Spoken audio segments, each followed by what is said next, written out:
This is the set for Scoop's concert scene, featuring basement to the ceilings. So the first thing you'll notice is this is a really big set. Right now there's some audience missing right here because we're in the middle of filming, so I'm actually quite careful not to touch anything. This is a temporary camera stand. But so we have this whole stage built up. Oh, and there's also parts missing from the back. But so yeah, the stage is built up, and there's this framework going around, there's these lights, whatever these things are, they look sparkly, giant speakers, and then in the background there's the logo. So this is a really cool logo actually, because as you can see, it's all completely upside down. So first of all, the band name is Basement to the Ceilings, and that's basement to the ceilings. So it's like mixed up. So you've got the two arrows, but they're also built upside down.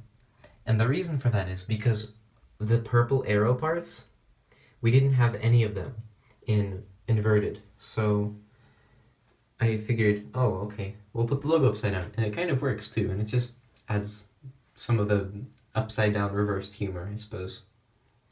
Then we have this FBI gentleman playing the piano synthesizer.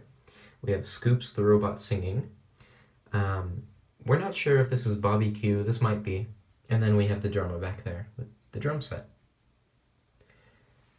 And we've also tried to make the background look a little less boring by adding these striped elements, and the logo, of course. And in the crowd, you might be able to see there's all sorts of random characters. There might be this rock preserver. He's a little big, so we might not have him, but he might show up. We'll see. There might be some background stuff going on with some of the characters, like leg sharks, rung amok, all sorts. The instruments were built in really interesting ways. For example, the drum set uses, oops, this one's actually tilted downwards. So the drums, the way they work is there's a central antenna piece on top of which are connected robot extender arm pieces. Onto those are connected the drums, and then also onto the antenna you can connect some cymbals. The big drum is built in an interesting way that we might give instructions for later, depending. I don't want to move too much right now. But it uses these triangle cheese slopes to give it the rounded effect, because we wanted all three colors, purple, white, and yellow, in there. Then the synthesizer is also a fairly interesting build. It's actually 3 studs long, and it's made to look like the keyboard is hanging off the end. And the way we did that is the black piece is actually suspended using the piano key tiles.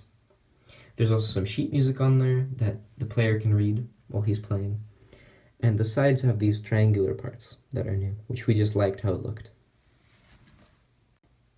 These are some of the supports for the stage. So this is the skeletal structure. These yellow parts on either side, they really help give it some structural integrity, because without this, the framework would be very, very wobbly and difficult to animate. Finally, the stage itself is made up of flat plates on top of bricks, and that's all the way through. And they're white in the front because they look nice, and we started putting them white around everywhere underneath the sides, but then we realized, hey, those aren't visible. We could use any placeholder bricks we wanted. So that's what we did with this blue over here. And this whole stage is just flat tiles on top of bricks like that. Except the front. The front is also flat tiles, but they're a little more color-coded to fit the color scheme better. Thanks for watching the set design video. If you have any friends that might be interested in Legos, make sure they know about our channel, because we're going to do all sorts of Lego things coming in the future. Thanks for watching, and have a wonderful day.